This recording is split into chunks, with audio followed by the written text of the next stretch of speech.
Welcome back.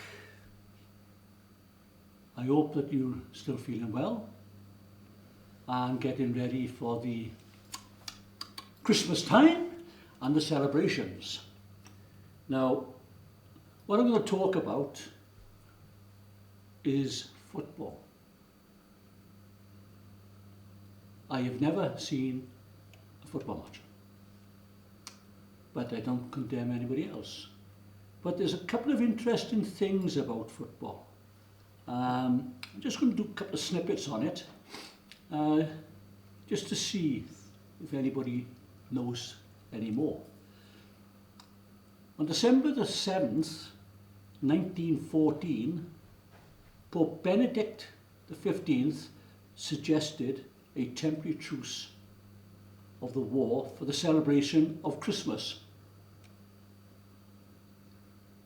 The warring countries refused to create any official ceasefire, but on Christmas Day, the soldiers in the trenches decided they'd declare one, and they had a truce.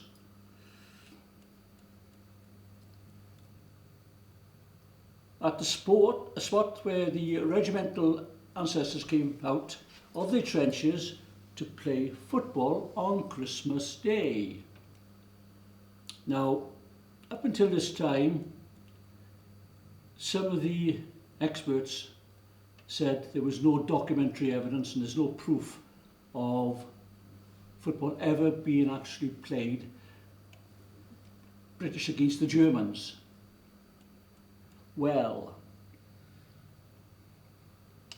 on Christmas Day 1914, men of the First Battalion, Open New Year's, the Royal Welsh Fusiliers, played a football match with the German battalion, and the battalion number was 371. And it's a bit embarrassing saying this, but the Germans won 2-1.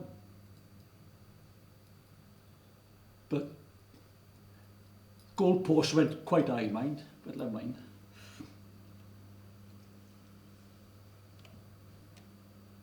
Everybody says that my regiment was in the match. Oh no, it was my regiment and all. What you've got to understand is the front line might be 100 miles long. Some regiments within the front line didn't call a truce. They decided war is war.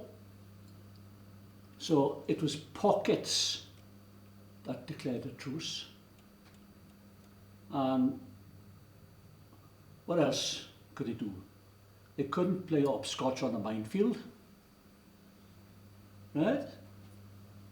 So intelligence says if there's a football, you kick it. So that's what they done. They had a football match. And he was saying that the truce did not happen. But I think that the military kept that a secret, not for the people back home to think that this has happened, that the troops were disloyal or whatever you want to think about it. I don't know, but you know, the thought at that time is something I can't tell you. But like the men from the Royal Dublin Fusiliers met their German counterparts in no man's land, somewhere in the deadly Ypres area, the salient, on December the 26th, 1914.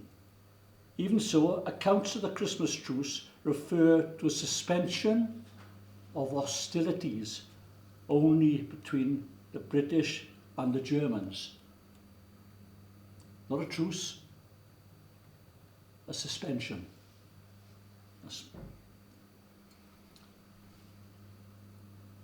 The story goes that on December the 25th, 1914, both German and British forces laid down their weapons and took part in a game of football, which was to be dubbed as the Christmas Truce.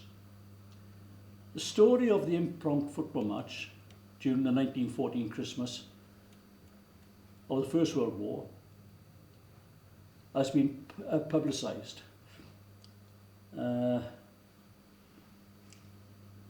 What had happened is,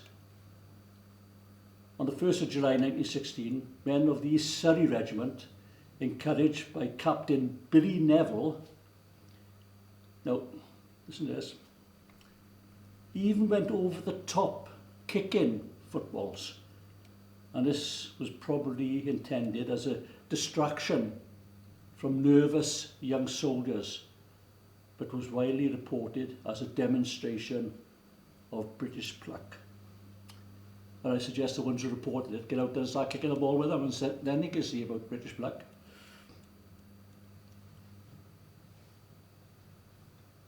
Another interesting point is Bradford Park Avenue. Donald Bell was one of their players, and he was the only professional footballer to be awarded the Victoria Cross. Now, if anyone out there know different, let me know. He's the only one I could find. And I'm no Sherlock Holmes, so I'm more like Barrett Holmes sometimes, but the Christmas truce and the football match, as I say, they tried to play down. It didn't happen. Now I've got a piece of paper here and I'm just going to read it. And I'll have a word with you, and perhaps you might be able to put the letter up. A British soldier account of the famous Christmas truce of 1914 has been revealed in a collection of letters donated to the Imperial War Museum. Frederick James Davis, a private of the 2nd Battalion, Royal Welsh Fusiliers, spoke of having a good chat with the Germans on Christmas Day and give them cigs, jam and corned beef. I've tasted the army jam and corned beef. I can see why they give it away. They were only 50 yards apart, and when they came out to the trenches and they met, he shook hands with them. He wrote, "They also give us cigarettes, but they didn't have much food. I think they were hard up."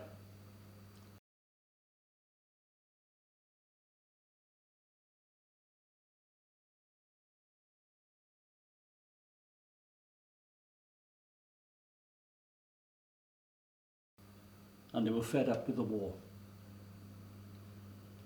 So the soldiers in the trenches are the same. It's just the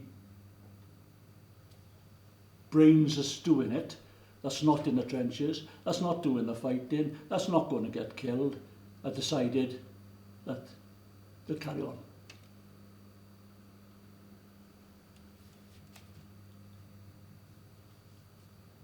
The letter that I said was sent to the Imperial War Museum were discovered by this gentleman, James Davis, by his granddaughter after the death of the mother, who was Davis's eldest daughter. His youngest daughter, Aubrey, who's now 86, said he never spoke about the experience in the war until they found this letter. And it just goes to show the importance of keeping a diary, keeping a journal, and writing things down, or in this case, videoing it. So it's recorded and it's not lost history. Now this has taken over 100 years to come out about the match. Some say it was an unlikely truce between the Royal Welsh Fusiliers and the German troops during World War I, as being matter of fact, it's been reenacted, I just noticed now on this little piece of paper I got. The event of the French-Belgian border commemorate the troops who met in no man's land in 1914. The grandson of the commanding officer of the Welsh and German troops were also presented and exchanged beer and plum pudding. Teams from the First Royal Welsh, which is the amalgamation of the Royal Regiment of Wales with the Royal Welsh Fusiliers, it's now called the Royal Welsh, and German Army later played a football match in France. I'd like to get someone from the Royal Welsh who's neither done it, seen it, or got papers on it, to get in touch, because that would be nice to put on here, because I didn't realise that the Royal Welsh and the German Army had a match to celebrate this. In the First World War and the Second World War, they turned around and said, the wars have ears. Talk causes death. But I think someone should tell people in the regiments that that's no longer in, and they can tell us what's happening. It would be nice to know. Now, I'm not going to go on too much with this, because it's up to you now to find out anything about it. You can put a comment on the bottom if you find anything, especially about the Victoria Cross being awarded just to one professional footballer. They're quick enough on the pitch, going to the goals. It's different when you go into a trench with someone with a rifle, but that's war. I don't say this enough, but if you watch the video, can you ring the bell, register, and there's something else, but I don't know. But leave a comment, even if it's only a thumbs up or something like that, and pass it on. Right. This might be the last time that we do this before Christmas because of the lockdown in Wales. But on behalf of the team, Richie 42, Bill, oh by the way, Bill's not with us because he went out on a pop last night. His head's not his own. He was talking to God. Well, he was heads down the toilet, he was shouting, oh God, but I don't think he got answer. So he's not up yet today. And as myself, we'll 7-1. We wish you peaceful, healthy, and a prosperous 2021. And as I say, keep safe, keep well, keep indoors, look after yourself and your neighbours and the old. And I hope to see you or hear you next year. Thank you for your time and thank you for your patience. Goodbye.